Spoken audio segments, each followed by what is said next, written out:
But today was bad. Light work, people. Light work. Seems we're soft all over the pitch.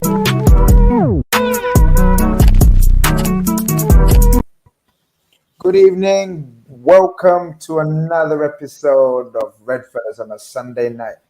REDFELLAS, the main fellas, for all your chat, Liverpool related. We specify Liverpool related on a Sunday night because we've got to dedicate one night just to talk about this magnificent club of ours, I should say. Hope you're all very well, wherever you're tuning in from. As always, let us know where you're tuning in from. I love hearing and reading and knowing where you guys are calling in from. Obviously, Sunday nights is therapy night sometimes. Sometimes it's congratulations night. Sometimes tap each other on the shoulder night. We'll get into what kind of night it is today and how we're feeling. And as always, I've always got a nice bunch of lads to talk to and to discuss it all. Evan, how are you doing, my brother? How are you doing? You know what? Can I say we've the background looks familiar. It kind of looks like Evan's back, if you know what I mean. Like okay, yeah. Everything kind of fits now. There's the map, and then you blurred out. You're back, man. How are you feeling? I am back. You know, this is a return to maybe more familiar surroundings for most of the audience here on GrizzCon TV. And yeah, you know, people have asked me about the map, so I'm gonna give you a very quick description of the map. When I was a kid, I'm at my parents' house right now for Mother's Day. When I was a kid, I was really into geography, and I was so into geography and like capitals and countries that my parents just dedicated an entire wall to the subject. And I got sent to my room a lot as a kid because I was a bit of a problem child. So I can see that. I became really good at geography just because I'd spend long hours in my room just looking at the map.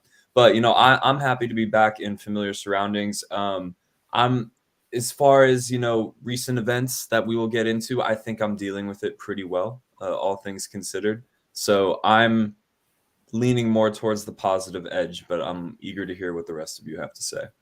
No, that's good to know. That's good to know. You're feeling comfortable in your surroundings again. You're back. You was a bit of a naughty child. You like geography. Hey, listen, we learned a lot about you just in the opening 5 minutes, man, and long may it continue, man. Errol, my brother, how are you doing? Obviously, I've been watching you on the Redmen TV, the watch along, and I know how emotional you can get and how positive, and yeah, I know that. And you're one of my favorite lads in Redmen as well, and many others' favorites as well. So it's always good to catch up with you first and foremost. But talk to me, man. How you feeling in general? Good, bro. Like honestly, like everything, life is good right now. Do you know what? I'm one of them. I said it with Steve, that run my co-host last night. We're the type of fans that are always like glass half full anyway. So I'm looking at the fact that, you know, next weekend we've got an FA Cup final. The weekend or 2 weekends away, we've got a Champions League final. Like bigger picture thinking is kind of what's kind of still got me through. And we sat there last night, and even though we took a point, we still ended up top. And it was kind of like, in what world do you go top of the league and like kick the whole fan base and kick the team? Because in reality, it might not be enough. But in that moment, I was like, we need to just cherish this, even if it only lasts fucking 12 hours. My mindset was, in January, if you would have told the Liverpool fan base and the wider football community that Liverpool would be top of the league on Saturday, the 7th of May, everybody would have told you to fuck off. Like, what world are you living on? Are you stupid? Are you mad? Are you delusional? Top red? All of that. All of that. Yeah. But the reality was, we was there, top of the tree. So it is mad, and I know we'll get into it, and we'll dive into, you know, the details of how it will all permeate between now and the end of the season. But my overarching feeling is I'm kind of calm, bro. Like, we've had a great season, and I'm not gonna let the little fine margins kind of try and derail us or let the detractors pull us down at this stage. Nah, not me. Absolutely. Omar, king of the Young Bucks, leader of the Young Bucks. All I'm saying before Grizz told me to leave and do my work is the league is not over. It's far from over. Smash the like button. Go and do your work now, Omar. You've got exams to finish off, and then you can concentrate on Liverpool and football and the YouTube channel. Early super chat from a man who we may discuss, we may not discuss. Diogo Jose Teixeira da Silva says, ain't over till the fat lady sings, Grizz. I don't know if he's calling the fat lady Grizz. So I'm trying to work that one out. Maybe he's calling me fat lady. I don't know. Andy, welcome to Red Fellas. Your debut on the Red Fellas. I know you've done bits and bobs on the channel before, but you're in with the big dogs tonight, bro. You're in with the big dogs tonight. And I feel it as well. Yeah, you're very welcome. You're very welcome. How you feeling anyway? I won't ask you. No, in fact, I will ask you how you feeling because you had a little accident with your hand the other day at work. How you feeling from that aspect? Yeah. And how you feeling from Liverpool Football Club's aspect? Liverpool Football Club's aspect, I'm still, positive. I've spoken to you lots of times, Grizz, about being a supporter of this club. All we've ever wanted is to be in and around all these trophies, challenging for them, and then what will be, at the end of the day. And, it was slightly disappointing to drop points yesterday, but at the end of the day, as Errol said, we went top of the league with 3 games to go. We're in a Champions League final. We're in an FA Cup final on Saturday. People have actually forgotten that. And some of the reactions I've been seeing, I've sort of tried to mute it a little bit because it's a bit negative. I'm just positive about this season ending spectacular, and it will end spectacular in my opinion. We'll get number 7. Hopefully we turn in a brilliant performance on the weekend at Wembley to get an FA Cup. And happy days if we've lost to Man City to goal difference or a point here and there, then we're competing against a superb side. It's difficult sometimes, and the margins are really low. Like yesterday, we drew to Spurs, and everyone was so disappointed. But there's no need to be. You've got to look, as Errol said, and Evan, you've got to look at a bigger picture. We've done so well this year. The Chelsea game, I think when I was watching Jamie Carragher earlier on, you completely forget that after Chelsea, we were nowhere near a title race. And we dragged ourselves back into it. And the way I look at it with this league title, I look at it like a bit like Wednesday night, 91st minute, everyone's thinking Liverpool v Man City, Champions League final, and then they just collapsed. I'm hoping for the same. Again, you never know. They could drop a point against Wolves, drop a point against West Ham. You just never know. But it is after it's over, we're going to have 2 amazing finals to look forward to, and hopefully come out victorious in them. Absolutely. Dinesh is a very valued and a supporter of the channel. He says, evening, gentlemen, don't give up hope. We support our team to the last minute of the season. If it's writing in the stars, then we are going to win the COD.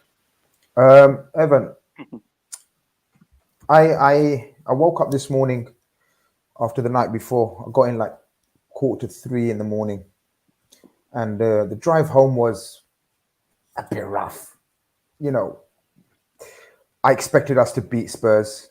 I wanted us to beat Spurs, but I was and shout out to my brother Itza who drove all the way there and all the way back. Big up to Itza. I don't know if he's in the chat. If he is, big yourself up, bro. Because he was ready to dump me at the nearest service station because I was so down.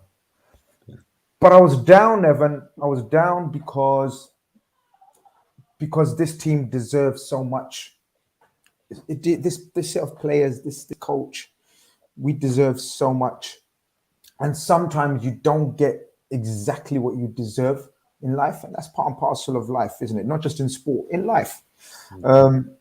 But I thought to myself, I'm down. I'm a little bit sad. But my God, by the time I'd reached home, I was thinking, wow, we got another game in 2 days. Then we've got a cup final on the weekend against our rivals, Chelsea. And then we've got another Champions League final in 2 weeks against our rivals on the global institution stage in Real Madrid. I'm talking the big dogs table. I was thinking, Imagine being us to any other club, maybe barring Real Madrid. Imagine being us. Everybody would want to be us, right? Of course, a little bit deflated from last night. We'll get into that. But was I right to think like that, or am I being a bit superficial? And how did you feel in the overall riding things in terms of Liverpool and where we're at this season? Because let's not forget, Evan, at the start of the season, many pundits, many pros didn't even us finishing in the top two, third. The majority said third at best. And now it's almost they're begging someone to stop us from doing the quadruple. That's a bit of a jump there, right, Ev? Context is key. Context is absolutely key here. Nothing was decided yesterday. I think it's important to remember that not only do we have a cup final in less than a week, and then the biggest cup final in club football at the end of the month, a lot can happen now in our remaining games and in City's remaining games in the Premier League. We talk a lot about the margins for error that are allowed when going for the Premier League title in the modern era, and there aren't many. However, if there was one margin for error that Liverpool had left for the rest of their season in all competitions, it was a draw against Spurs. There's no margin for error on Saturday in a cup final. It's a one-off game. There's no margins for error in a Champions League final. However, but if we wanted to make an error and still be in with a shout, that was it. So I think we should count ourselves lucky and not necessarily lose faith. Crazier things have happened in the Premier League than a 3-game swing over the next 3 games. Or sorry, a 3-point swing. 3-point swing over 3 games. I mean, you know what I mean? Like, it would raise some eyebrows given the standards that are being set by Man City, but it's certainly within the realm of possibility. Did our chances take a dent yesterday? Absolutely. Just if you crunch the numbers, all emotions and tribalism aside, yes, it did take a dent yesterday. But context is absolutely key. You know what I mean?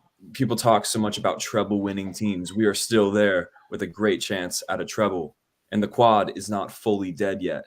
So to see some people on the timeline, as you guys have already addressed, talking about the season like it was over, or speaking as if Liverpool had made some sort of heinous error, I think just we need to remember that these margins for error are so insanely thin.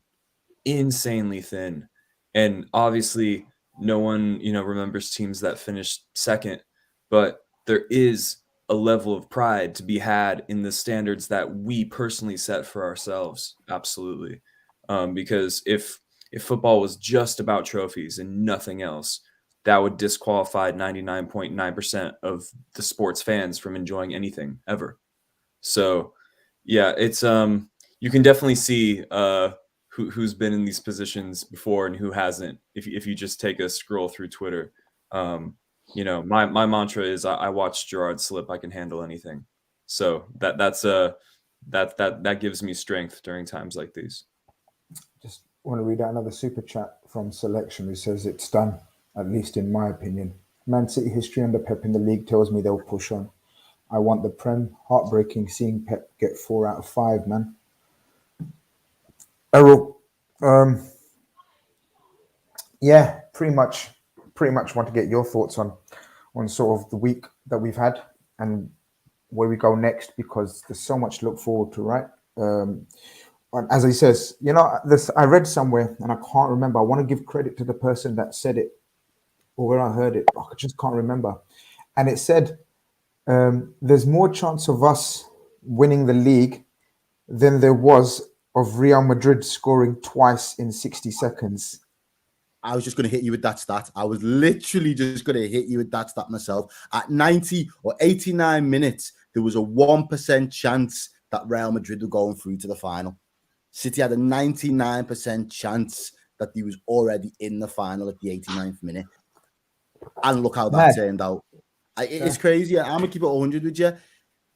The guy in the super chat there, big up yourself for putting in the super chat as well. We always appreciate it and we love to see it. He says it's done and it hurts to see Pep doing 4 and 5. But I could guarantee you, I'd put my bottom dollar on it. Pep would trade this year's Premier League for what we've got on the table. He'd just do it.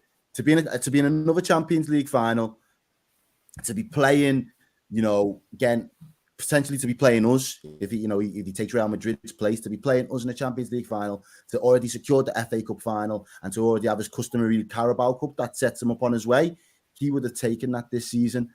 I think you're right in what you're saying, Evan. The context is king in this kind of, at this point in the season from a Liverpool perspective, because where we're at now, we had already kind of been written off.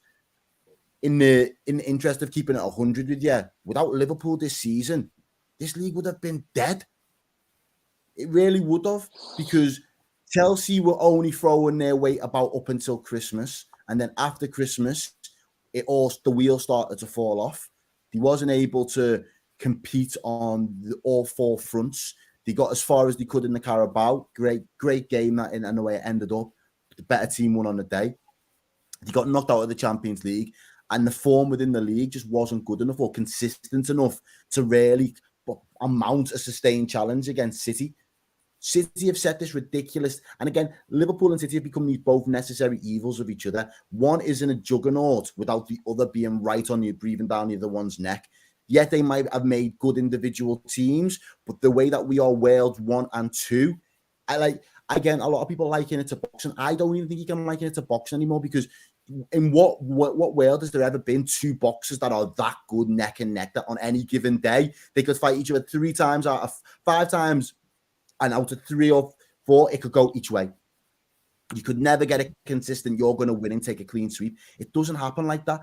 Football is completely different, and I genuinely think out Liverpool this season doing what we went on to do, this would have been a boring league for everybody else. The only exciting thing would have been what's going on in the relegation battle, because that's dropped a load of clangers. Nobody's really the top 4 battle. No, nobody wants top 4 though, Grizz. So that's not even interesting. Yeah. It's not like them man are fighting for it out of, I need top 4, I want to be in the Champions League. It's all passing the baton. Oh, it's too hot to handle. You take it.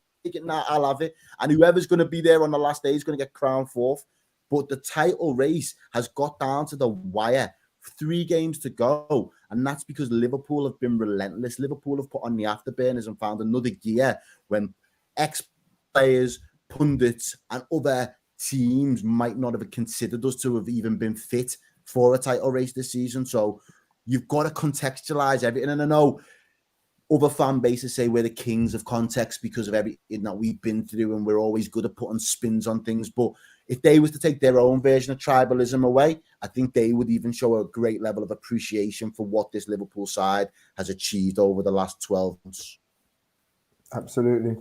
1995 Jamrock sends in a super chat. Says fans are disappointed because it's a missed opportunity.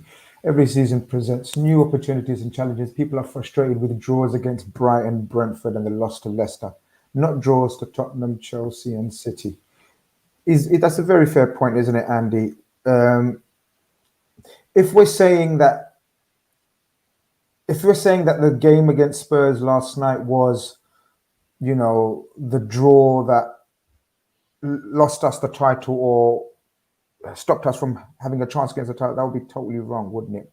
Because it doesn't work like that. Football is a culmination, or winning the league is a culmination of 38 games results. And at the end of the day, as Errol, I think, said, we're up against another super team. Whether we like them or how they've done it or some of their players, I couldn't give a shit. What we know for a fact is they're a fantastic, super football team right now. And we're playing football in the same league at the same time. We are a fantastic, super elite football team as well. And so therefore, the margins of error are 0. We, as I think Evan said, we were 14 points behind and there was no sign of any title race or anything. It's because we've really stepped up. But then the cynics in us could say, but we shouldn't have been 14 points behind. And that's where we lost the league, right? So look, at the end of the day, it's not about yesterday's result. It's about the overall picture. And as you guys have said, context is so key. We're making this fucking relevant, the title race, and going at full pelt in all the other cup competitions as well. We're in the final of every cup competition. We're in the final week of the league title race. Some people want blood, right? It's mad. And the thing is with City as well, they've actually got 0 points against Spurs. We've got 2 more points, from Tottenham than City have. My general feeling when the season ends, and if we don't win the league, which it's looking a little bit unlikely now, and especially with the goal difference situation, because that sort of becomes an extra point, doesn't it? But my general feeling will be the 2 weeks of COVID that we had. It hurt us big time. We went to White Hart Lane, if you remember, with 6 players out and 6 very important players out. Then we went to Chelsea with no manager, and then same players out. The Leicester game was just one of them crazy games. We missed a penalty in that game. We missed countless chances. City have done that as well this year. So that's where I will look back if this league title was lost to just that 2 games where we had them COVID problems. We missed some important players, which I think would have got us over the line in them games.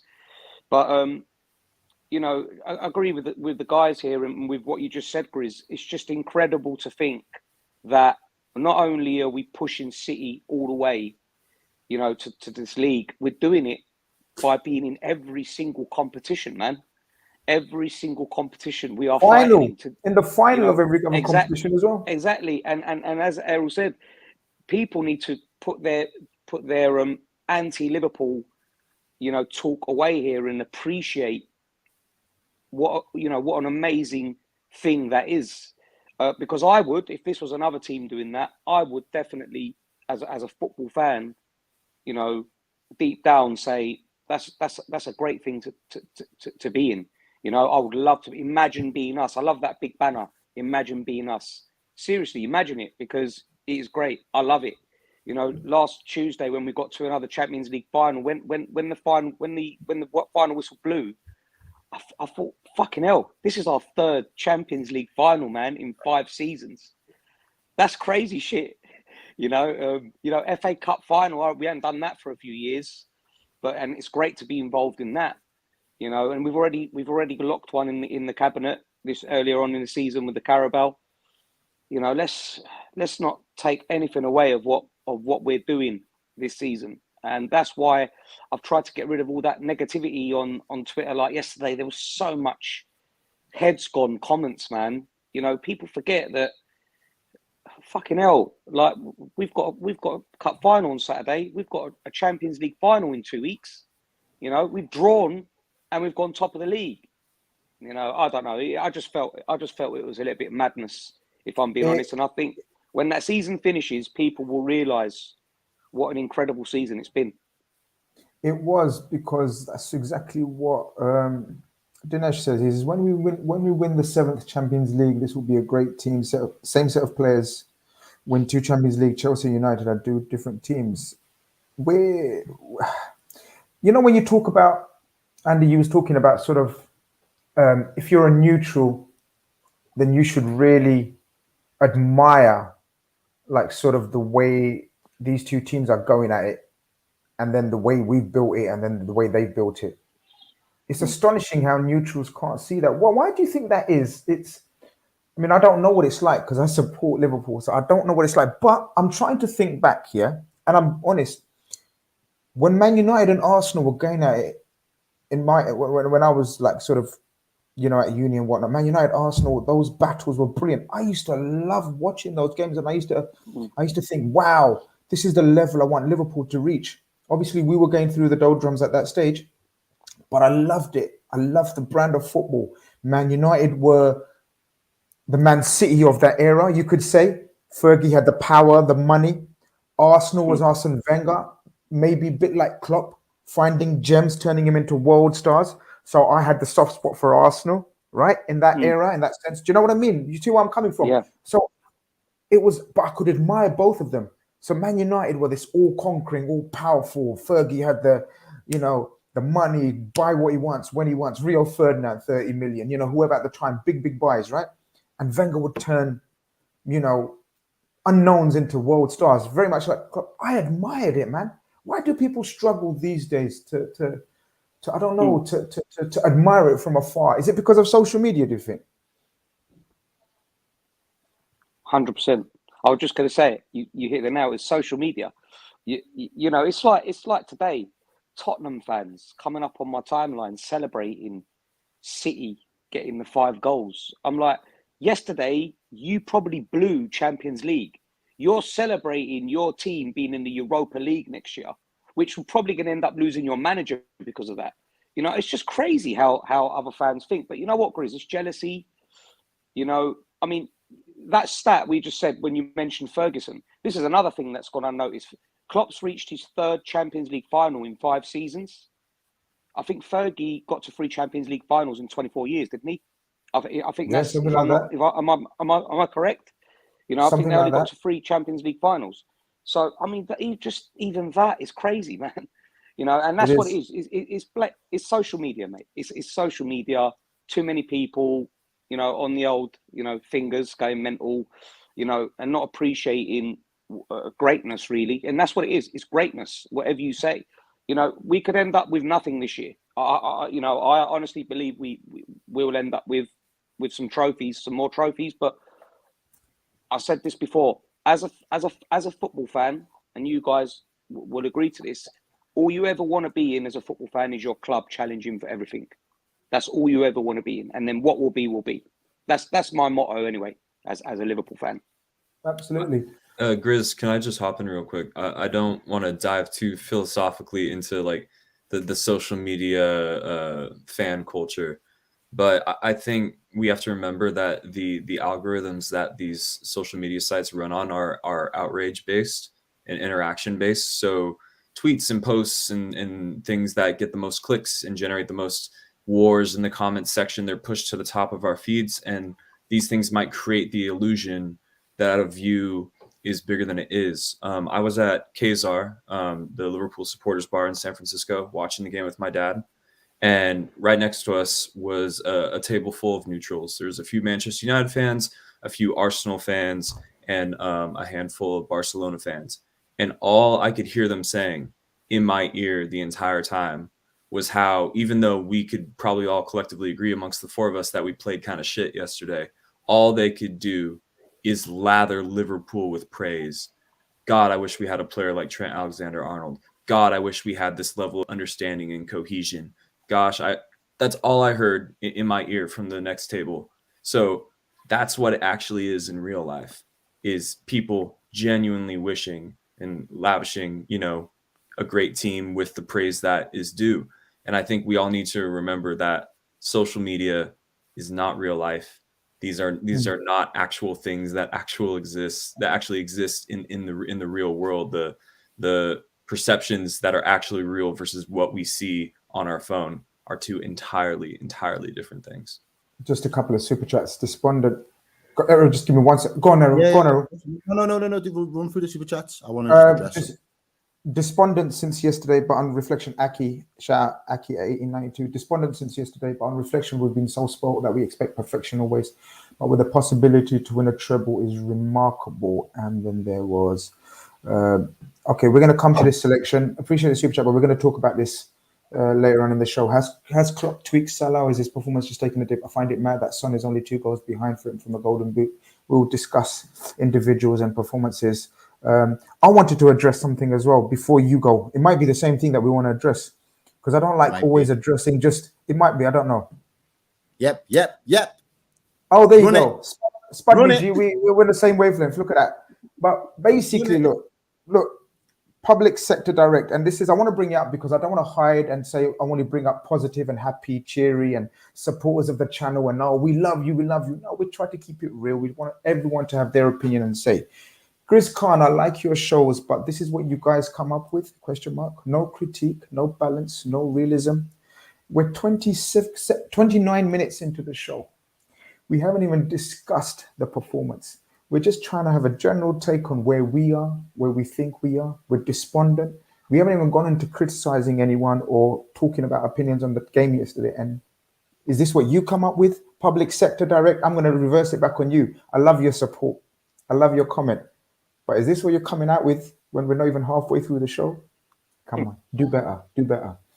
Errol, I'll come to you anyway. Perfection is needed. We spoke about this a few weeks out.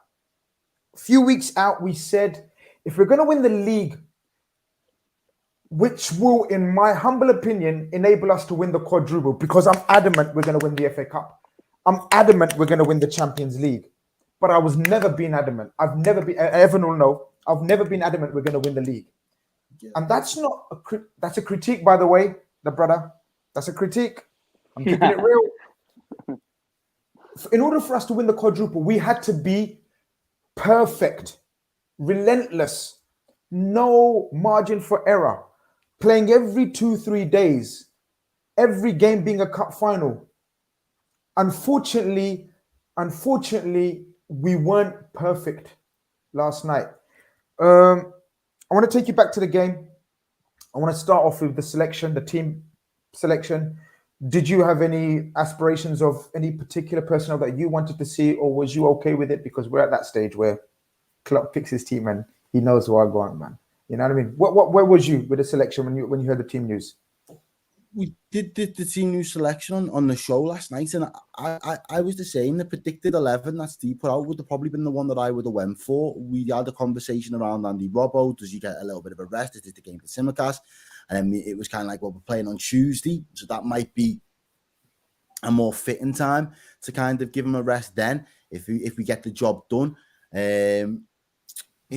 There wasn't any one particular person I would have changed, and I know you could say hindsight 2020 now, but I genuinely wouldn't have changed anything. I felt like Canate playing centre back next to Verge was probably the right move, just in terms of the mobility.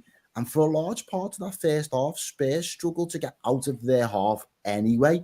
So it wasn't like they had a wealth of chances to get in behind. So it wasn't, you could say from that perspective, did we need Canate? Because, we didn't really need to draw on his assets anyway, by and large. But from the personnel that he put out, no, that was it. I think everyone's been clamouring for that front three now till the end of the season. If they're fit, we need to just play Diaz, Mane and Salah. That needs to be the front three. So you can't look at it afterwards and then moan that, Jota didn't get a game or Origi didn't come on, whatever it might be. I think the midfield was probably the right midfield. I thought Henderson, again, from that midfield perspective, had a really solid, I'd say he had a solid hour. I know he's the first one that's taken off, but I thought he had like a really solid 45, 50 odd minutes. So I can't nitpick now after the fact and say there was something else we could have done from a team selection point of view, because I genuinely felt like Klopp nailed it. And, we kind of give it away in his post-match. We knew what Spurs were going to do. It was on us to make something different happen. It was on us to create chances. It was on us to break the deadlock first. And that wasn't how it panned out. But we have to take the ownership of that. That's not something we can kind of negate and absolve ourselves from any real responsibility. I think we had the personnel yesterday that were capable of doing the job. It was just a 6-7 out of 10 performance, whereas you say, Grizz, we've needed 10s out of 10s. And that's why, again, I loved Evan's mantra of I've seen Stevie G slip out, survive through anything, because I think that's absolutely brilliant. From a Liverpool fan's perspective, it's 100% true. But I'm of the mindset with the last couple of weeks that I've just been like, just enjoy every minute. Like between now, whatever happens between now and the end of the season, enjoy the ride. Like the journey is what you enjoy. The end destination is that's just a byproduct of. But you don't get to that end destination if you haven't been and taken on that journey. If you haven't been on that ride, you've got to enjoy it. You don't get off the roller coaster, as we said the other day, just as you're getting towards the top. You wait until it starts doing the madness. So yeah, again, from the team selection point of view, more or less, it would have been the same for me. I would have nailed it on as well. And again, I'm not Klopp. Klopp knows these lads inside out. He knows what they could give, and I don't think he got too much wrong in that respect. Apparently, there's the ratio of likes compared to how many people are watching is quite embarrassing today. It's like you guys have given up on the title and on my channel, so I don't know what's going on there. Like, smash a like, like there's nearly 300 of you embarrassing people. Come on, man, we ain't giving up. Why are you giving up on the likes as well? Just hit a like, helps with the algorithm. That's the other thing that these man forget, when they're in the chat and they're trolling or they say that there's no critique or no realism. We're posted on these streams religiously putting our necks on the line, week in, week out, giving our predictions, give it our analysis, give it our thoughts and feelings to this club and the wider footballing spec. If you can't have a little bit of respect for that, and you can hide behind typing and ghost profiles, we're not in the same league. We're cut from different cloths, blood. 100%. Andy, I was pretty much of the same opinion as Errol in terms of the team selection. Yeah, I think the only dilemma was Hendo or Keita, maybe. I knew we'd have to go strong against Spurs because we knew it's going to be on paper the hardest game for the remainder of the season, and so it turned out. They had a whole week to prepare for it. They've got an elite coach.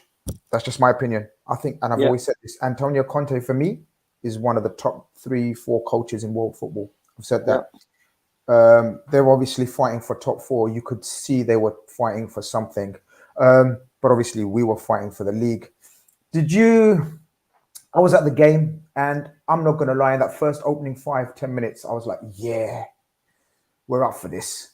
Yeah. We're pressing them. Even in the first couple of minutes where Mane mishits something, I didn't get a chance to see the replay. Yeah. In like literally overhead. The first attack or something, overhead kick or something. Yeah. I thought our counter pressing was on point. I thought we had them. What happened in that first? How was you feeling in that first half an hour? What did you think of the same with you? Same with you. I was watching it with my kids. You know, it was actually probably one of the fastest starts we've had in a while as well. Like we proper went at them, and that Mane chance is quite interesting because I think he scored a similar goal, didn't he, a couple of weeks back? When he's come over his shoulder, and he's put it in. I can't remember what game it was, but you know, it was just. Do you know what, Grizz? It just got a little bit frustrating in terms of we didn't get that breakthrough in that first 15-20 minutes, and I really believe if we did, we probably would have gone on and won that game by a couple of goals comfortably. And that's, again, we go back to fine lines. And Tottenham defended very well. Obviously, the low block, as we always talk about that low block. In terms of the team selection, as they're all saying, I actually done a predicted team, and it was all spot on. Apart from I had Matip instead of Konate. Why did you think that? Or is that what you would have preferred as well? Maybe. I just think I like sometimes when, you know, especially when teams are, you know, low block like Spurs were going to be. I like it sometimes when Matip travels with the ball and sort of it pushes up a little bit more forward in terms of maybe getting behind more on the wings. I just felt as the game grew, we just became a bit more impatient and frustrated, and we started putting in aimless crosses and stuff like that. And I just felt with Matip, maybe we could have brought the ball forward. But again, it's you know, Konate is a top player, you know, from set pieces as well. You know, he's scored a lot of goals, a few goals now from set pieces. But you know, going to the beginning of the match, I just felt if we got that breakthrough, I think we could have gone on and won the game comfortably, because Spurs would have had to come at us more, would have left more gaps. And then you know what we're like when teams leave gaps, we just punish. So yeah, it was frustrating in that sense. You know, going on to the second half, you know, of the match. Don't go into it yet. I won't. But I'm saying it was creeping into that first half, wasn't it? After that half an hour, 35 minutes, it started creeping into it. Our game getting a bit impatient. You know, and you could see the frustration of the players that we, you know, the effort we were putting in, that counter press. It just wasn't coming it wasn't giving us any rewards, which it usually does against teams.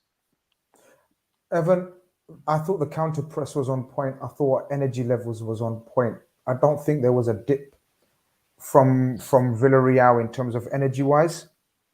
So if that's the case, and if you agree with that, maybe you don't. So give us your opinion on that. Then you have to look at what wasn't on point.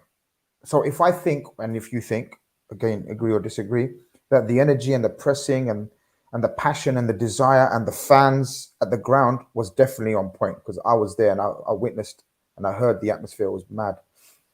So what was lacking in your opinion in that opening half? Let's reach, because not much happened in that first half in terms of incident. Virgil van Dijk hits the crossbar from a set piece.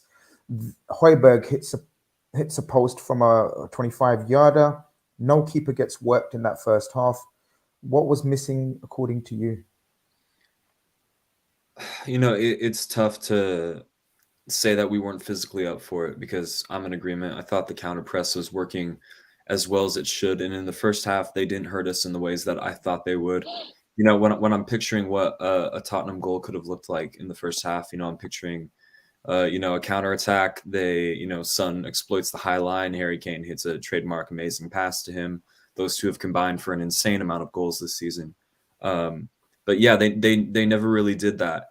And it was sort of more what we were lacking when we had them under siege. It was a final ball. You know, it wasn't necessarily that we didn't, bring our shooting boots, as you Brits say, but it was kind of just like we didn't know what our own goal would look like. You know, we have our normal routes to goal. You know, we have our fullbacks. You know, I agree. Actually, I like that. Actually, I like what you Yeah. said there. It's true. I didn't know what our goal would look like. Yeah. And it looked like, I mean, we'll get to our goal, so I won't even want to talk about it. But in the first half, it seemed, it could be boring to say that we lacked inspiration. That's the easy thing to say, and I wouldn't disagree with that. It's sort of, I would almost say that we forgot what we're capable of on our own. I was getting impatient with the lack of. I think on Twitter, they call it hero ball, when one player is trying to do it all himself. And I get that we're a cohesive unit and that we need to, work together and, be unselfish and try to bring each other into it. But at a certain point, I was just saying, fucking hell, thank you, Luis Diaz, for having a shot. You know what I mean? Even if it is from 25 yards. And, just thank you for hitting a cross in, because if you cross enough, things will happen. You know what I mean?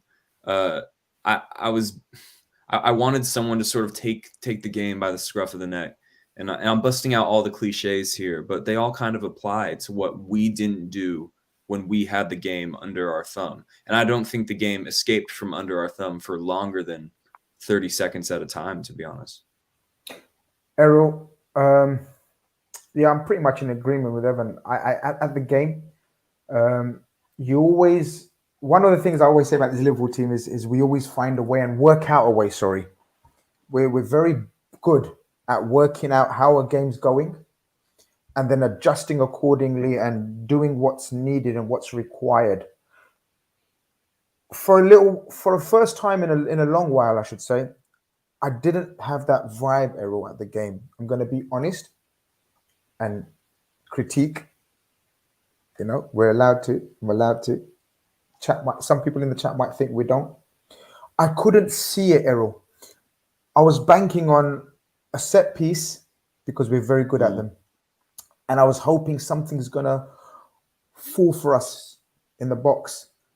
There was a couple of situations where the ball didn't fall for us, in terms of, and I'm not saying that that's how you should, that's what you should bank on. But sometimes when you're up against such a drilled outfit, and my God, there was times, guys, we all watched the game, but when you're there, you see it. It was 5-4-1, and that one, Harry Kane, was literally on the edge of their box at times in possession. That's how they packed it out.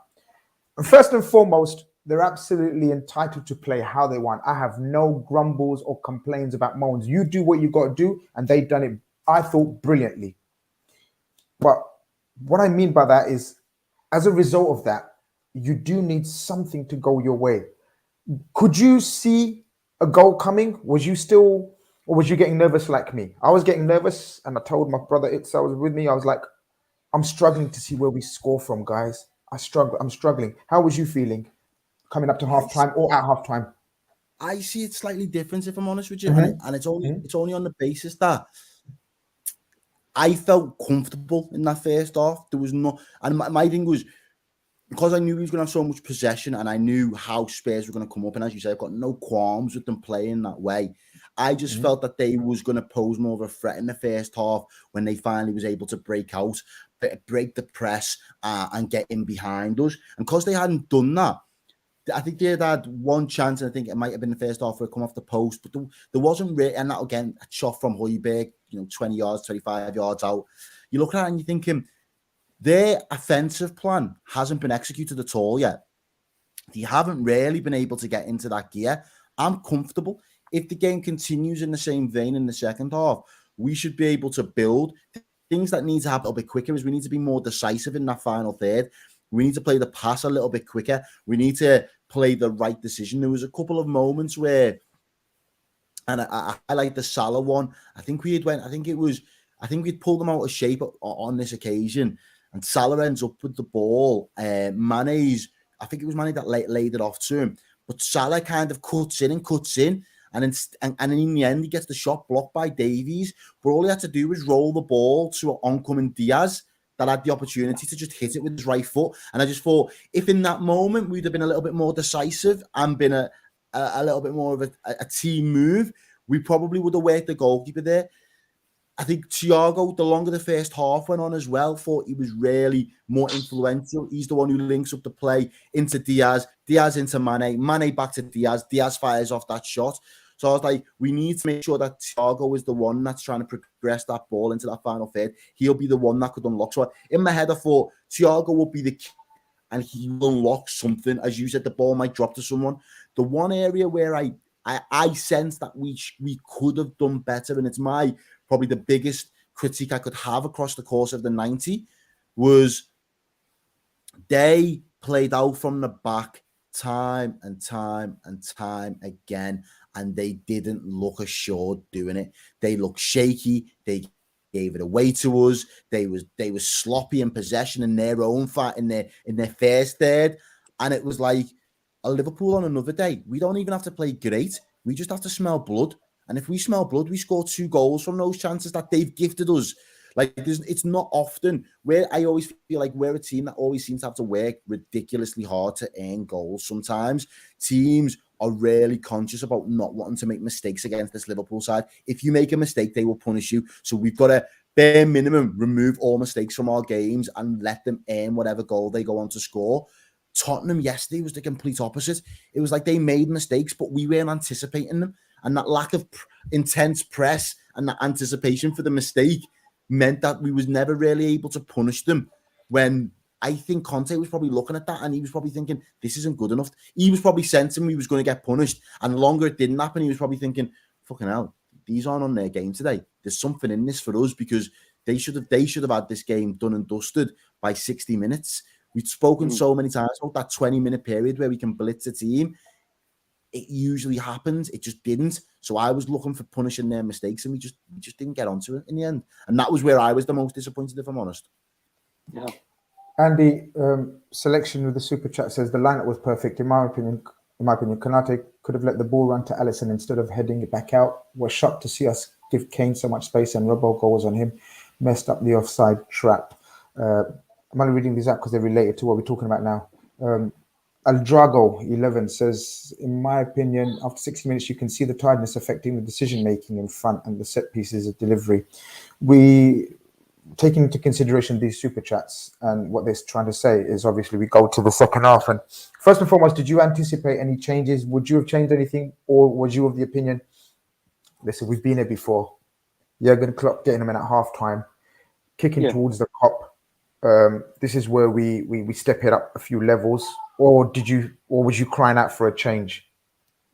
No, I was happy with the first half performance. Like Errol said, it just felt like eventually, this pressing would cause them more and more problems, because they were really shaky at the back. Because Lloris, didn't really want to give it out to anyone, but that's the way Conte wanted them to play. And a couple of times they did mess up, and we didn't. Like Errol said, it didn't drop for us.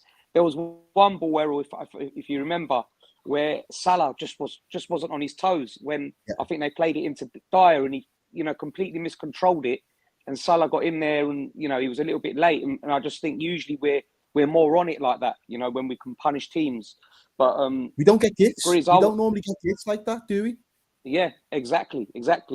And Grizz, I was sort of happy with the same team coming out in the second half, because I just felt we were just going to carry on, going towards the cop, as you said. We always up it an extra 5-10%. But I started noticing it from the first half, and I sort of pointed it out to a couple of the lads on a WhatsApp group. We just need to stay patient here because we're getting a little bit impatient. We're tossing balls into the box when we don't need to, and stuff like that. And then as that second half got on, you could see it, especially when Spurs score that sucker punch. And that goal was a sucker punch, man, because it was their first attack properly with the counter. And they score it, and you could see just all, the boys, you could see them. There was like, all this hard work, and we're 1-0 down instead of being 1-0 up. And I just want to say, the goal that we scored, how we were going to score more goals yesterday. We didn't shoot enough. Don't go into the goal though. I'll come back to you on that one. What I'm saying is, we weren't shooting enough. There was opportunities to have shots from outside the box, and you could see what happens. With that, you can get a deflection, you can get this, you can get that, you can get more corners and stuff like that. We just weren't doing it. We're just putting aimless crosses into a box, where, all right, Jota come on after, and Jota is brilliant in the air, but, that played to Tottenham's strengths, if I'm being honest. Dyer's really good in the air. If there's one thing, he's decent in the air. Romero's strong and powerful in the air. And then you can see Conte brought on Sanchez, because he saw we were just putting in aimless balls into the box. So he put in 3 quite good centre-backs who are good in the air, and it just went against everything that Great point. I'm going to come back to that. That's a great point. I'm going to come back to that because, Evan, I want you to describe what your version of the goal was that we conceded. I'm slightly in disagreement with Andy and Errol in that I at the game, I praised the way they tried to play out and use their wing backs. I thought it was very brave of them. I thought Conte, the way he utilized his wing backs was very brave. That's just my opinion. Defensively and offensively. And I think it was the key because their wing backs played much better than our fullbacks and wingers. So that's where I disagree in terms of, I thought that was their game plan as opposed to them being forced into that. I thought, and sometimes you got to give credit to the opposition coach. But with the goal, a lot of criticism for different players, which is not a rarity because everyone sees the game differently. Oh, it's Robertson's fault, or it's Trent's fault, or it's Konate's fault. I thought collectively it was a shambles. To pick out one particular person, probably unfair. But then one way of looking at it is Harry Kane's touch is insane. And his football, I think he's a fantastic player. And the way he kept patience, and Andy used the word impatience for our attackers, I thought Harry Kane's patience and awareness made that goal for Spurs. That's my opinion. Or how did you see it from a Liverpool point of view? It's hard to blame any one given player because I think Tottenham caught us in a bit of a gray area in terms of our positioning. The thing that stands out is Trent still at left back. Yes, so there obviously was just a set piece that we were recovering from. So they hoof it into a weird area. Trent doesn't know whether he should stay or go with Harry Kane. Doesn't know if he should track.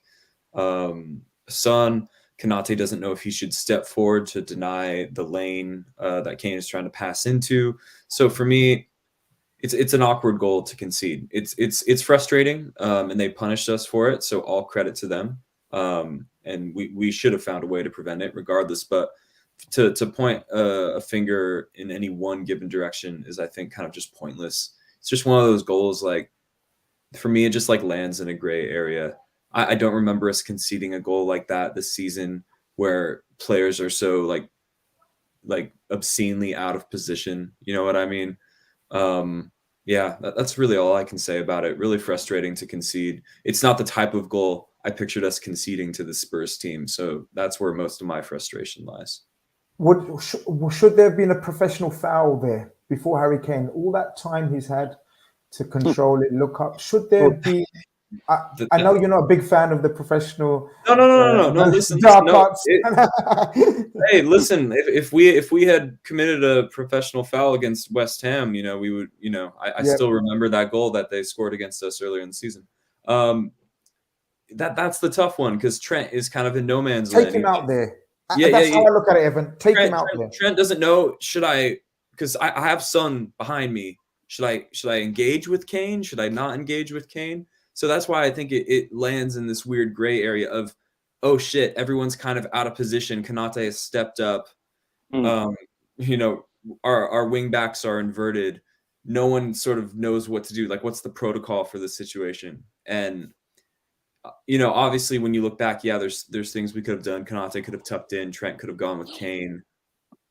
Obviously, but just the reason we found ourselves in that position is, I think, kind of just hazy and unclear. We just were out of position, caught out by a long ball. It's just one of those. You know what I mean? Like, if they had scored the goal that we all pictured them scoring against us, you know, on the counter, Kane backs into one of our defenders, receives the ball, swivels, hits the ball into Son, who exploits the high line, then we could start talking about whose fault it is, because we have a protocol to deal with that situation. We have a plan. That's probably what we worked on. Did we have a plan for a hoofed high ball 60 yards in the air towards our wingbacks post set piece where they're inverted and our defenders are out of position? I just don't know. It's just unfortunate for me. Frustrating. No less frustrating, but yeah. Fabinho wasn't a yellow card at that point, but it's just my opinion on that situation, and I agree with you that it is unfortunate that, because we always invert our fullbacks at set pieces when we've got a set piece, and so therefore, in my opinion, when there's a confusion there of whereabouts in terms of your teammates and the opposition, my instinct would be commit a foul, stop the play, regroup, stop the play. And sometimes we are naive with that, just like the Man City goal. Do you remember, guys, when we conceded in that goal? It's slightly naive again. Stop the play, stop the ball. I think we need to sharpen up on our dark arts, which is you know, not to everyone's pleasure and liking, but it is to mine. Errol, we concede the goal, and Trent's. Some people blaming Trent, some people blaming Robbo. I thought defensively both were sound generally in the game. I thought they were very sound defensively. I thought offensively, both of them, in my opinion, had their poorest game for a while. And when your front three are not functioning and fluid, and maybe marked out the game with their three centre-backs or five, however you want to look at it, what we tend to do is look to our fullbacks to create rather than our midfield. We're going to come on. I'll let Andy have the midfield, but we look to our fullbacks, and it's unfortunate. They play every game. They played so much football, and they're absolutely generational for us, inspirational for us. They're allowed to have an off day, and I think they had an off day. Yeah. Look, I'm not going to start beating them with a stick for the fact that they had an off day offensively, because everyone will tell us all season that their job is to be defenders and defend. And apart from that one isolated situation where, ultimately they go on to score, I thought Trent had a really good game defensively yesterday. I thought there was an early exchange between him and Kane, where Kane runs him right to the byline, and Trent comes away with the ball, but turns away with the ball at his feet under full control and plays the ball over the top and gets it out. I thought that was excellent from him. He stood him up, didn't commit a foul, didn't rush in, was not stupid. Thought Robbo the same. Again, you don't notice how good he is because you just expect it. But when nothing happens down their right-hand side, that's because Rowe's done his job to perfection. It was literally the going forward where they lacked. And I don't know if it was because there wasn't as much space for them to get into, but I think they just ran out of ideas. They didn't really want to get to the byline. Trent seemed to just, and I think Evan mentioned it earlier as well, with the hero balls, it was Trent for me that just kept going for the Hollywood ball. Hollywood pass every single time yesterday, and it was like there was no need to really do it on a few occasions, and it was frustrating because you're right, Grizz, and we've asked for this from free. Fans have been asking for it. You know, it's what we wanted to see. But when they are all individually don't have a great game, and then as a unit aren't playing to each other's strengths and linking in with each other and trying to get the best out of one another, what do we look for? Where do we go? And we do. Our our plan B has always been, we've said it since, Coutinho left. The plan B was never to really get another maestro in midfield and have someone ping them in from 25 yards, top bins. The plan B, as soon as Coutinho left, was very quickly discovered through our fullbacks. We unlocked the potential that was Trent Alexander-Arnold. We locked the assistant potential and then Andy Robertson. And that was where plan B was developed. And over the course of the last 3 years, it's been fine-tuned to be, both of the numbers that, I think we've mentioned that Son and Kane have produced for their team as a partnership is phenomenal, but as left and right backs, those two lads have absolutely changed the game on the head in recent seasons. So I feel that, we can critique one particular game and say they had a poor game, but does that make them any less of a fullback or a right back or a left back? No, because we know that they're fucking world number 1, number 2, number 3 in their position, and they'd walk in, and any other team in the Prem would happily dash away their fucking right back and left back just to have our lads. So it was tough to watch, because especially when it's Trent and he's a Liverpool lad and he wants to give everything. He always leaves it on the pitch, and you can see in himself, he looked over to the bench at one point and you could just see it in his face. He was frustrated. I feel it for him on that level, but at the same time, that's part and parcel of football. You're going to win some, you're going to lose some, you're going to have some clangers, but defensively, it wasn't where the clanger was coming in. And that was probably the one area where people would have expected us to have been exposed more than we did get exposed in that area, behind Trent, the high line, getting behind those fullbacks, you can punish them and you can get away with it. Whereas it wasn't the case. It was the offensive side of things where, and as you said, you've kind of got to give credit to Conte, because that is probably because he has nullified us from being able to really have any real influence down those channels, is probably how I would look at it as an overview. Jamrock corrects me. I always love a correction. Thank you, Jamrock. He says Fabinho got a yellow in the 80th minute. So he was on a yellow when Harry Kane was allowed to bring it out of the sky. So therefore, I asked the question, where was Fabinho? He should have smashed him as well. Andy, fullbacks, I thought were poor. But, they're allowed to have a poor game, man. Come on. Of course, like Errol just said it. Yeah, they're allowed to. It happens. So then someone's got to step up in midfield. And I think you said it earlier, and that's why I've come back to you on this. Yeah. I was crying out for the midfield to take more shots. Yeah, but my mate said to me, he said to me, they've got a body of like 5'6" in front of them, Grizz. How are you meant to shoot? Like, there's nowhere to shoot. They'll block everything. It's not our way. We gotta keep playing the way we play and stay patient. So I put it to you, and I put it to my friend. We actually end up equalizing with a shot. We used to watch Frank Lampard, to name someone, who used to take a lot of shots and score a lot of goal with deflections. Because there is a lot of people in and around the penalty area trying to block. I think it's a valid tactic to use in cases of when your team's not performing to the optimum level, where your fullbacks are not at their creative best, where your strikers aren't getting nullified and they're getting lower and lower and they're blocked because they've taken the lead. So I put it to you, why don't we shoot? Is it a lack of ability, confidence, or is it one of those ones we're not instructed to shoot as much? I don't think so. I don't think it's instruction. Fabinho can strike a ball, he's shown. Henderson's not got a bad strike, and Thiago's definitely got a good strike, but we don't shoot enough, right? Yeah, Grizz, it's because of what Errol said about our fullbacks. We're so confident in our boys out wide, in great deliveries, that we rather go through that avenue. But yesterday, the Luis Diaz shot was actually a very clever goal because he's hit it low. He struck it low. It wasn't mid-height where, the big lads can get a big block on it. And when you hit it low like that, it will take, a foot coming out, a deflection. Yeah, that's what it takes. That. And that's what it takes. And I just felt there was one incident Errol mentioned when Salah done really well to come inside the box. He feinted to shoot a couple of times, and then you see Jota just out of screen make a beautiful little run, coming into the 6-yard box. Salah just needs to lay it off to him. Bang, that's a goal. And that's the problem yesterday. We just become too impatient. You know, we were so hard bent on getting this win yesterday because I genuinely believe Liverpool went into that game yesterday thinking, we beat Spurs, right? We beat Spurs. After Man City's loss, right, we're putting it right on them. Regardless of what happened today, we are putting it right on them.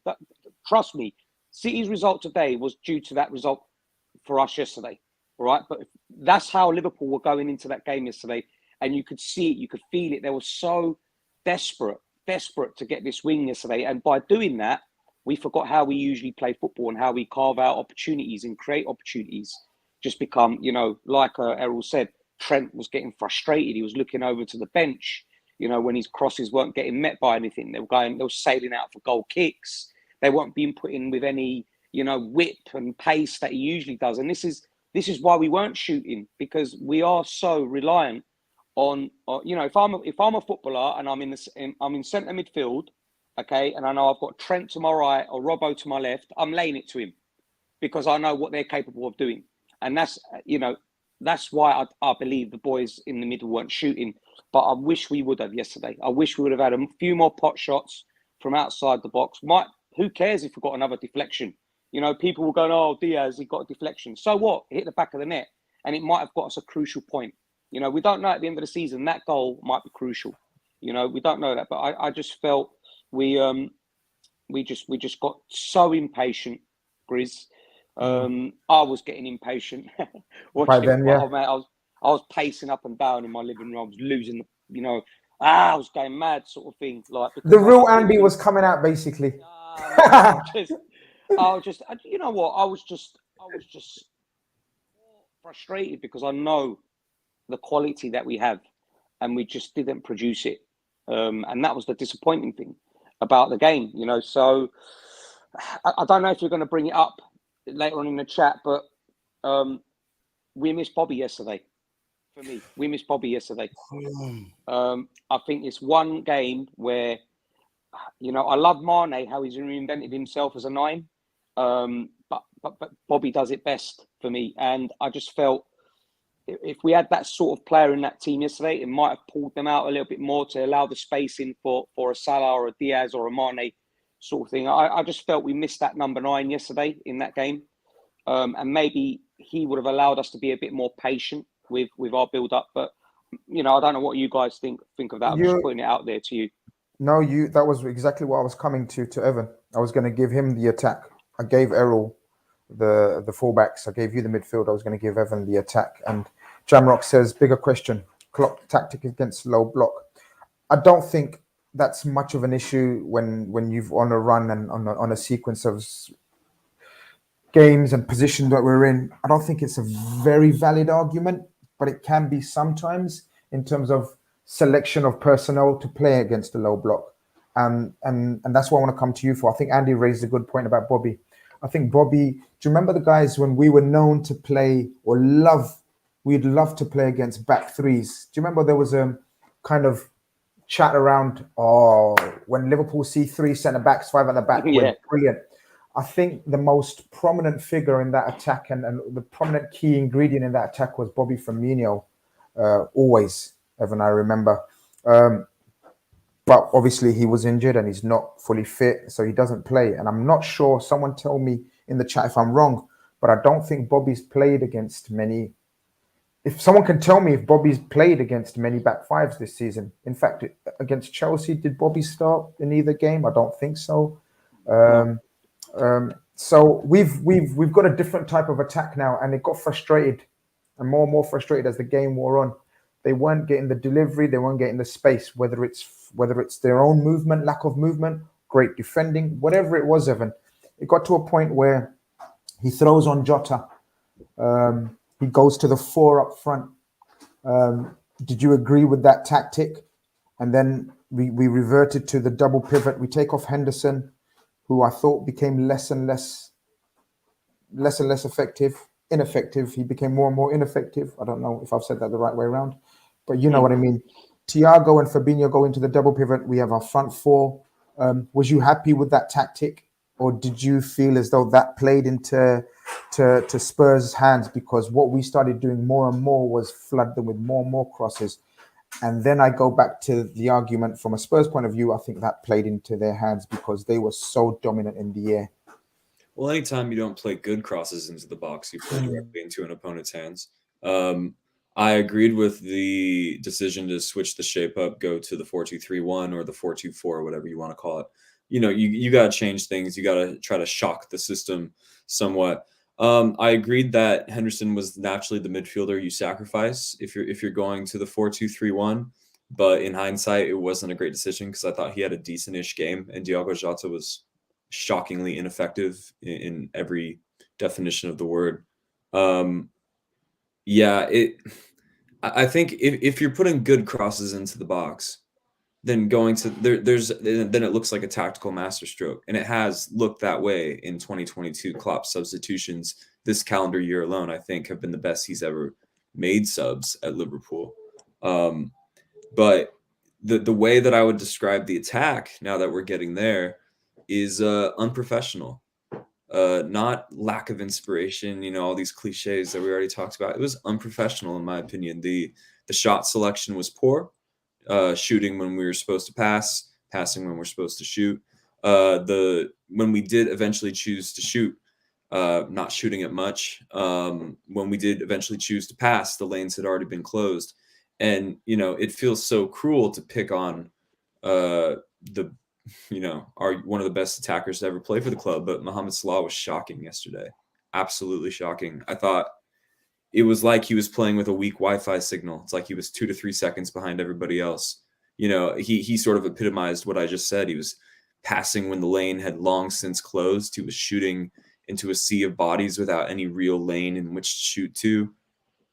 Yeah, I thought he sort of just epitomized what the front three didn't do. Luis Diaz should emerge with a ton of credit because eventually someone has to take it upon themselves to have a few shots. And, obviously the eventual goal is a huge slice of luck to it with the deflection. But, you got to buy a ticket. You know what I mean? And generally speaking, we did not shoot enough. Generally speaking, our shot selection was poor. Is that mental exhaustion? Is it physical exhaustion? Did Spurs just execute our game plan or their game plan better than we executed ours? It's probably a combination of all three of those things in the end, as it usually is. But, I think we got our big piece of luck, and we should be happy that we did. We got the deflected goal. But I don't think that we deserved any more than what our attack provided for us, just on a basic level. Other than Thiago, who I thought picked out some wonderful switches of play, should have played Trent through in towards the end there, but Trent halted his run thinking he was offsides. Apart from Thiago and Diaz, I don't think any of the others can emerge from that game thinking that they got us close to a goal, because they really didn't.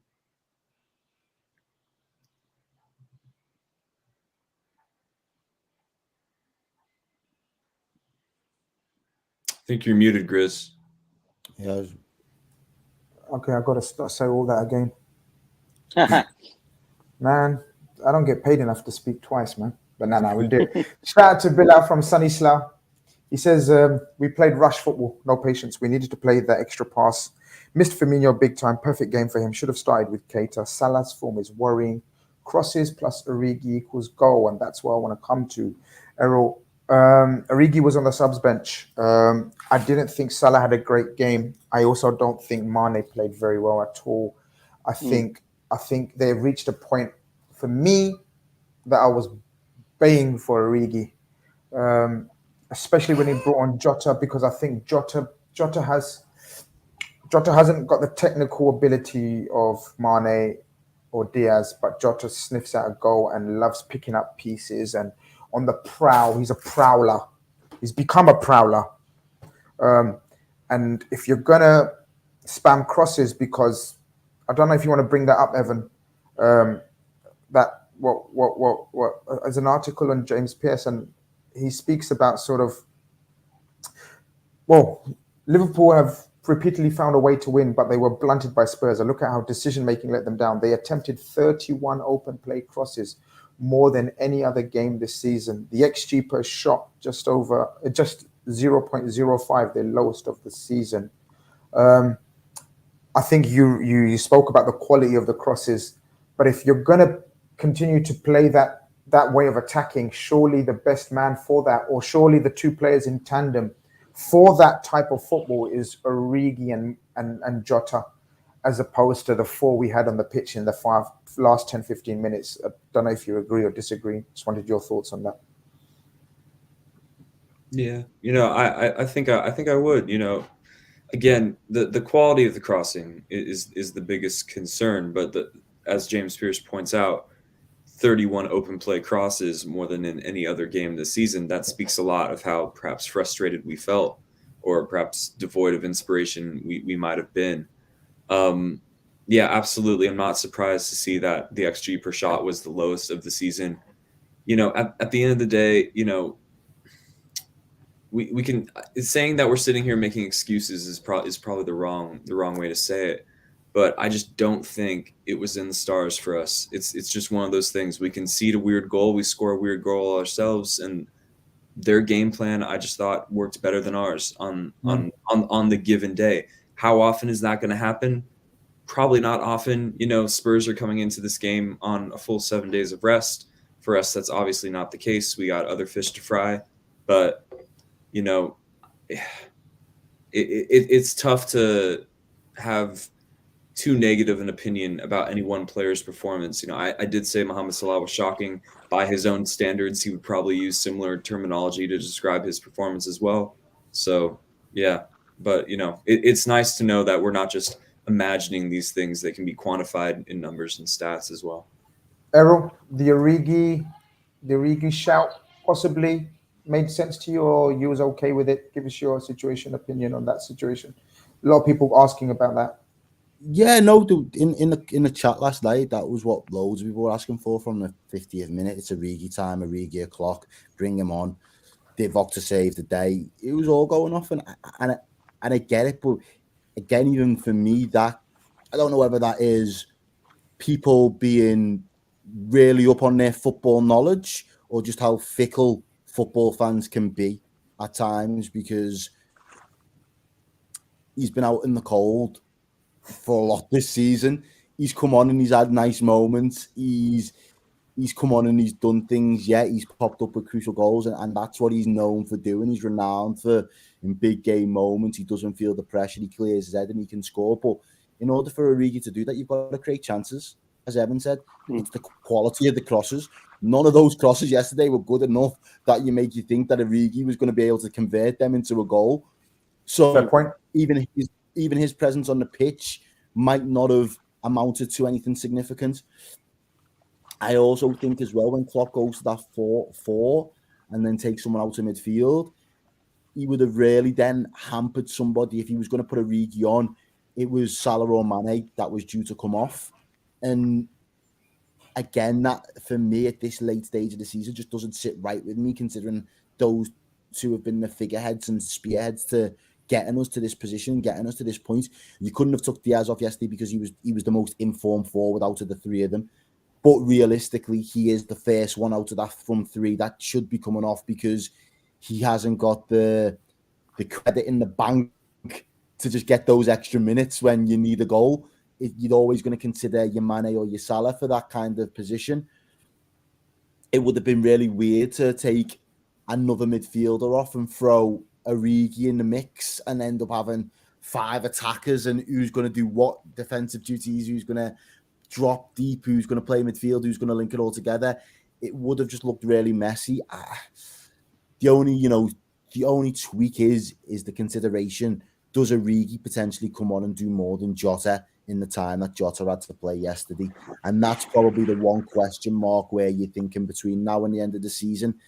I feel sorry for Jota because he's another reason why we are where we are this season, and he's played a real significant part in coming up with good goals. He's got a good goal return. 3 of our 5 forwards have all scored over 20 goals in all competitions this season. So it's no small feat that he's been able to get himself in and amongst the goals as well, considering he's never been nailed on for a starting position. He deserves a lot of plaudits and credit, but he's not in a particularly good vein of form at the moment. And if the question is now, we need a goal from the bench and Origi and Jota, and again, considering Bobby might not be fit enough to make the bench for the next 3 Prem games, let's just say, let's forget about the weekend and let's forget about the Champions League. If he's not fit enough, but we were still in it with a chance of winning anything from this league, who do you turn to for a goal now? The real question or the debate really does become, well, if Jota's not already started and it's a rotational thing between Jota and Diaz, if it's Jota and Origi on the bench, who do you draw for? I'd say Jota had his chance on Saturday for me. And now, going into the dying embers of the league, what that would do if Divock Origi popped up with a winner between now and the end of the season, from a fan base's perspective, you know, the fairy tales that get written and all those things and written in the stars, that might mean more in terms of a morale than Jota just popping up with a winner and cupping his ear and saying, go on, who says what? So from that perspective, I think the conversation needs to happen now between now and the end of the season. Who comes in off the bench first if we're looking for a striking option? But in terms of yesterday's game, I can't really fault Klopp for his substitutions, if I'm completely honest with you. He's got it 9 times out of 10 right all season.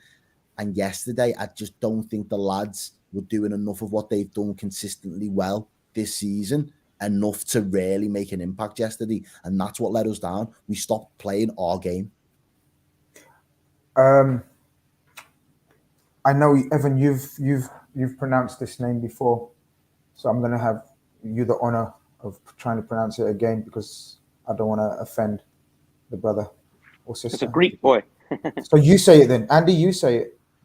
This is Kutsomombas. Wow, I think that's right. Perfect. I think that's perfect.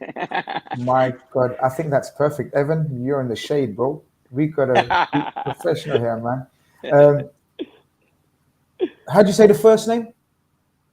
Zissis says, at this point of the season, a little bit of ruthlessness wouldn't harm us. Mane or Salah should have been replaced by Origi even before the end of the game.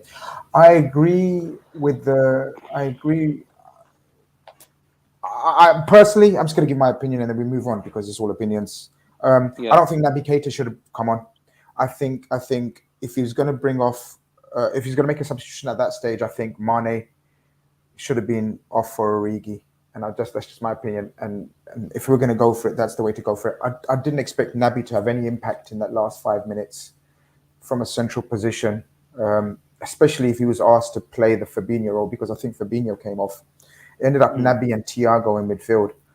I just thought there could have been a bit of a risk taken there. But look, the game finishes 1-1. In my opinion, it makes it very difficult for us to win the league. It was already difficult. We already knew we had to be impeccable, faultless. We weren't impeccable yesterday. And Andy, a couple of super chats to get through, and then we tried to round it off. Saleh says, appreciate the super chat, says it's crazy how people can flip-flop over one game. And then Al Tayyib says, fellas, I'm not going to lie, I'm very deflated, but still I keep hope. Besides, don't ever be followed a cup treble would be level, even City dream for that. This is what I want to know now. How do you feel now then after all this and where we at? You're not flip-flopped, have you? Me? No chance. I said it at the beginning of the show. I'm just gonna hope that something like the game against Real Madrid, where after 91 minutes, I'm sure we was all tweeting and saying, we're going to face Man City in a Champions League final. 7 minutes later, we're going into extra time. And I'm hoping that's maybe going to happen in the league, where something, spectacular can happen in the games that they've got against Wolves away and West Ham away. I mean, I watched the Wolves-Chelsea game yesterday, and I'll tell you what, they created so much, Wolves, and I'm hoping that they could do the same, against Man City. with the news that apparently Diaz is out now for the season and stuff like that. City could be open. West Ham as well are probably fighting for another spot in Europa. They want to go on another adventure, and I'm pretty sure they want to be in that next year. So I'm just holding on to that hope, Grizz. So I've definitely not flip-flop. Then how can we when we've got two amazing games coming up? In an FA Cup final and a Champions League, man. Whoever's head's gone, man. I don't know what else you want to see from this football club. That's my opinion. Evan, where are you at, man? Where we go to Aston Villa now, obviously in the league. I just want you guys' opinion. What kind of team selection you expecting from Jurgen Klopp? A lot of noise on social media, possibly suggesting quite a bit of rotation, very similar to the type we saw at Newcastle away. A, because of the freshness needed and the squad depth being trusted, and B, maybe a quarter of an eye on the FA Cup final, dare I suggest, on the weekend. How are you feeling? I think we'll see a change in at least one change in defense, midfield, and attack. I could see Matip coming in. I could see Keita starting, and I could see Jota coming in for somebody. Firmino, if he's fit, I would expect at least one in all three sections of the pitch. Villa themselves, not to jinx it or anything, but I think they're kind of shit. Don't think they're very good at all. But shit. I just don't think they're that great. Like when I look to Man City's, remaining fixtures, everyone looks to the last day of the season like, oh, what if Stevie can do us a favor? I'm just like, they're not good. You know what I mean? We should be handing our thoughts and prayers over to David Moyes instead. But so that's how I'm kind of looking at Villa. Needs to be a straightforward 3 points for us. It's a game where we can afford to rotate. We absolutely have to manage our fitness going into the absolute meat of the season. I could see Matip, Keita, and Jota all getting 90 minutes. Errol, is Klopp, more importantly, what do you think his state of players is in his head in terms of this title race? He was defiant. He was very defiant in the press conference. He was like, why is this a funeral? Why does it feel like a funeral here? Wow, we got so much to look forward to. What's up with you guys? We're down in this changing room right now, but they've got no reason to be down overall. And we obviously echoed that in today's show. But I think, Errol, the selection on Tuesday will give me a massive indication of where he actually thinks, because he also reiterated in the press conference he doesn't expect City to drop points in 2 games now. I don't as well. I share Jurgen Klopp's sentiment. Yes, I hope, but it's 99% faith, 1% belief, or whatever the saying goes, or however it works. Do you look forward to... Okay, let me dress this up. Controversial as it may seem, and come for me, no problem. If people want to come in the chat and come for me, no problem. I'm going to ask the question, Errol. What's more important now, priority-wise?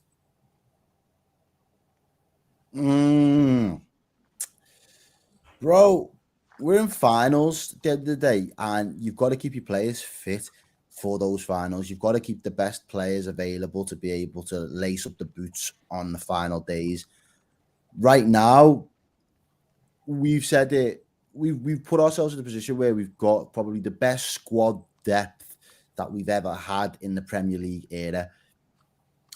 Klopp has managed to, again, 8 out of 10 times this season, he's probably nailed on in terms of his rotation. I don't suspect that we see 7 wholesale changes across the board, but between 3 to 4 might just be the right blend for crucial players to get a full week's rest so that they can get ready for Chelsea. And that wouldn't shock me, because the level, as you know, Evans just kind of alluded to, Villa is shit. So the level of our players that we bring in out the cold will still be better than what they can possibly field to try and hurt us. Klopp will still put out a team on Tuesday that he expects to get 3 points. Whether we as fans look at it and think, oh my God, he's throwing it, he's putting all of his eggs into that basket or that. No, Klopp will be like, these lads are good enough to go out and win this game. So whether that is, you know, I don't think Karate will play, I think Matip will come back in, but that wouldn't seem like a rotationary change. That just seems like Matip's coming back to his position. Likewise, I could see Joe Gomez starting and you're giving Trent the week off. I could potentially see Costas and you're giving Robbo the week off as well. I could potentially see Jota and then probably one in that midfield. So there's probably, you know, it probably looks like there's 5 changes or 6 changes, but it wouldn't, in terms of the level, you could still argue the 5, some of those lads would still arguably make the starting 11 on another day. So it's not something I'm going to be too downbeat about, if I'm completely honest with you. In terms of what he prioritises, you've got to prioritise the cup finals because we're in them. You'd be stupid not to. I think it'll be, Grizz, I think it'll be similar to the Newcastle lineup when we went away to Newcastle, who arguably probably a tougher side than Villa away. If you look at how Newcastle have been, obviously today they got whacked, but, you know, the way they were playing I think we was all quite sort of worried about that game, weren't we? Last week when we made that many changes to go away to Newcastle and dominate the way we did. I think Klopp will go with that sort of blend again in midfield. I think Millie will get a shout again in there. I agree with Errol. I think Gomez and Costas will start with Matip and Verge. But, you know, midfield and up front, you know, we're still going to have enough, I think, to beat this Villa team. So I think it will be them sort of changes that will be made in the Villa game on Tuesday. Because bear in mind, City have got Wolves away, so we've got to be looking at Klopp's got to be looking at telling his players, you know, let's put it on them again. You know, put a bit of pressure on them because they go to a tough place in Wolves away. You know, anything can happen. We know Wolves have always got some decent results against City in recent seasons as well. So that's the way we've got to look at it at the end of the day, that we're still in this. You know, it's not finished yet. You know, mathematically, we're still in it.